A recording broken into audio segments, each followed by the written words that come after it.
अस्सलाम वालेकुम दोस्तों, क्या हाल चाल है भाईजान। आज 5 अक्टूबर 2021 और दिन है मंगल का। परीजाद की किस्त भी आनी है जिसमें परीजाद ने पकड़े जाना है।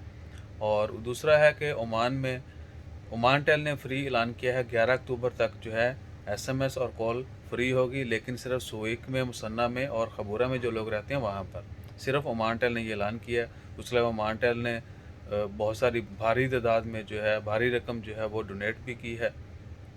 और दूसरा ये भी कि पिछले 5 दिन में 8-24 घंटे पिछले 5 दिन में 97 कोरोना के केस रिपोर्ट हुए और 4 वफ़ात हुई। इन्ना लिल्लाहि व इन्ना इलैहि राजिऊन।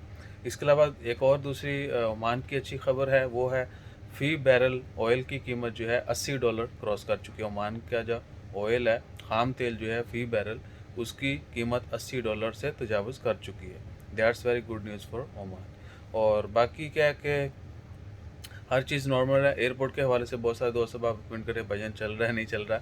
एयरपोर्ट नॉर्मल है, फ़्लाइट पेशन बहाल हो चुका है, हर चीज़ नॉर्मल है। कुछ फ़्लाइटें हो सकता है अभी भी रीस्केड्यूल उनको किया गया हो, तो बाकी हर चीज़ नॉर्मल है। और इंशाअल्लाह ताला खैर मिनिस्ट्री ऑफ लेबर की जो ऑनलाइन सर्विसेज हैं वो भी जल्द बहाल हो जाएंगी। आरओपी की ऑनलाइन सर्विसेज बहाल हो चुकी हैं। और दीगर अगर कोई मज़ीद अपडेट्स आती हैं किसी भी तरीके की, किसी भी तरह की, तो इमीडिएटली शेयर करेंगे। अपना ख्याल रखिएगा, दुआ में याद रखिएगा। जज़ाकल्लाह। अल्लाह।